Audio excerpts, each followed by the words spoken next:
Doctor सीमा झा। आइए आज से हम शुरू करते हैं प्लैनेट्स इन योर प्रोफेशन का यह सीरीज़। इस सीरीज़ में मैंने सबसे पहले जिस प्रोफेशन को चुना है वो है जर्नलिज्म या जर्नलिस्ट का करियर। ये जो करियर है बेसिकली मैंने इसे सबसे पहली प्रायोरिटी इसलिए दी है क्योंकि यह यूथ्स के बीच में बहुत ज़्यादा पसंद किया जाने वाला करियर है। इसकी तरफ यंग जनरेशन बहुत तेज़ी से आकर्षित होती है और हम सभी युवाओं में मैं देखती हूँ कि उनके अंदर इस प्रोफेशन का ग्लैमर सर चढ़कर बोलता है। पर आपने कभी सोचा कि आप जो प्रोफेशन चुनते हैं उस प्रोफेशन के लिए सिर्फ आपका आकर्षण ही काफ़ी नहीं, ज़रूरी होता है कि आपकी कुंडली में प्लैनेट्स किस भाव में है और इस प्रोफेशन को पुश जो प्लैनेट करता है वो कौन सा है और आपकी कुंडली में वो किस स्थान पर बैठा हुआ है। तो आज मैं डिस्कस करूंगी कि कैसे जर्नलिज्म या पत्रकारिता के प्रोफेशन में अगर आप जा रहे हैं, अगर इसे एज अ करियर चुन रहे हैं, तो आप कैसे आप अपने D10 को, कैसे आप अपने लग्न कुंडली के 10th हाउस के ओनर को देखें, वहाँ देखें कि कौन बैठा हुआ है, किस प्लैनेट की वजह से हमें ये पुश मिलेगा। तो जहाँ तक 10th हाउस के प्लैनेट की मैं बात करूँ तो वहाँ पर बुध का होना जरूरी है, क्योंकि बुध जो हमारी बुद्धि का मालिक माना जाता है, जो ऑरिशंस के लिए, एक्सप्रेशंस के लिए, ऑब्जर्वेशंस के लिए माना जाता है कि उसकी वजह से हमें ये चीज़ें हमारे अंदर हमारी पर्सनालिटी में बेहतर ढंग से आती है। So if we are talking about the career of a journalist, basically it demands a wide range of qualities and of course some skills. तो यहाँ पर जो मैं बात करूँगी क्वालिटीज़ की, so it needs observation qualities. अगर आप एक बेहतर जर्नलिस्ट होना चाहते हैं तो it needs expression qualities, it needs presentation qualities. So आपके अंदर ये सारी क्वालिटीज़ होनी चाहिए। इसके साथ ही इस प्रोफेशन में आगे बढ़ने के लिए बहुत ज़रूरी होता है कि आप बहुत सारे सब्जेक्ट्स का नॉलेज रखें। आपके अंदर एक फ्लेयर ऑफ राइटिंग तो चाहिए ही चाहिए, आप बहुत बेहतर लिख सकें, ये तो सबसे पहली ज़रूरत है। साथ ही ये भी एक बहुत इम्पॉर्टेंट सेक्शन है कि आपकी लैंग्वेज बहुत अच्छी हो, क्योंकि लैंग्वेज इज़ ए चैरिट। अगर आपकी लैंग्वेज बहुत अच्छी नहीं है, आपका एक्सप्रेशन बहुत अच्छा नहीं होगा, आप बहुत अच्छा लिख या बता नहीं सकते। तो यहाँ अगर आप रेडियो में काम करना चाहते हैं तो भी, टेलीविज़न में करना चाहते हैं तो भी, और प्रिंट में जाना चाहते हैं तो भी, इट ऑल रिक्वायर कि आपके पास ये सारे गुण हों।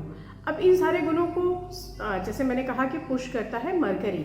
मरकरी अगर आपके 10th हाउस में हो या मरकरी को आप D10 के 1st हाउस में देख रहे हैं तो आपके लिए कोई प्रॉब्लम नहीं है। लेकिन ऐसे भी लोग उस सवाल उठाते हैं जो लोग ऑलरेडी इस करियर में हैं, जो ऑलरेडी इस प्रोफेशन में हैं, और वो कहते हैं कि नहीं जी, हमारा तो D10 में ये प्लैनेट है ही नहीं, तो क्या हमारे लिए प्रोफेशन नहीं बना? ऐसा नहीं है। अगर आप इस प्रोफेशन में हैं या आप बेहतर कर रहे हैं तो इट सिंपली शोज़ कि आप इस प्लैनेट को कहीं ना कहीं आपकी कुंडली में या शुभ भाव में है, उच्च अवस्था में है, या सूर्य से युति कर रहा है। तो आपके बहुत सारे एफर्ट्स भी कई बार जो प्लैनेट्स के इम्पैक्ट है उसको थोड़ा सा आपके सपोर्ट में ले आते हैं। तो जैसे हम लोग बार बार मैं एस्ट्रोलॉजी की कुंडली में कहती हूँ कि आप ग्रीन थिंग्स को डोनेट करें, आप अपने घर के आसपास हरे पौधे लगाएं, आप मूंग की दाल डोनेट करें, आप यूनक को कुछ डोनेट करें, तो भी इससे आपके बुध का, आपके मरकरी की जो प्रभावशीलता है वो बड़ी होती है। साथ ही एक और चीज़ जो आपको बहुत ध्यान देना है, क्योंकि आप एक ऐसे फील्ड का चुनाव कर रहे हैं जहाँ एक सतत संघर्ष की अवस्था होती है। यह जो प्रोफेशन है ये देखने में जितना भी सहज लगे, करना बहुत मुश्किल है। तो कभी भी, कई बार मैंने देखा, मेरे कांटेक्ट में ऐसे बहुत सारे लोग हैं जिन्होंने इस प्रोफेशन को चुना और एक सर्टेन स्टेज पे जाकर उन्होंने छोड़ दिया। कई सारे ऐसे स्टूडेंट हैं मेरे पास जो ग्रेजुएशन में BJMC करते हैं और मास्टर्स में इसको छोड़ देते हैं, वो कुछ और ले जाते हैं। तो ऐसा भी हम करते हैं। तो सिर्फ आकर्षण के बल पे नहीं, अगर आपके अंदर सचमुच किसी चीज़ को करने की लगन है और आप उसे इंजॉय करते हैं, तब उसे प्रोफेशन के रूप में चुनिए।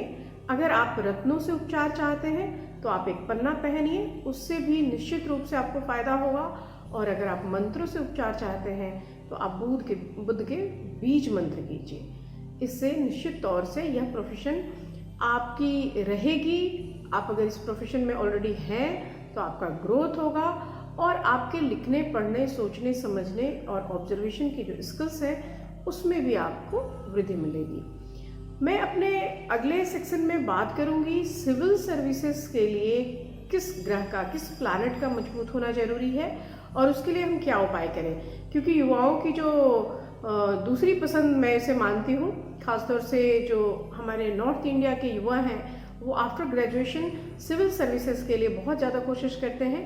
तो मैं बात करूँगी कि सिविल सर्विसेज के लिए अगर आप कोशिश कर रहे हैं तो आपकी कुंडली में किन ग्रहों का मजबूत होना जरूरी है। तो हम अपने अगले एपिसोड में आपसे फिर मिलेंगे। तब तक के लिए शुभ विदा, बेस्ट ऑफ लक।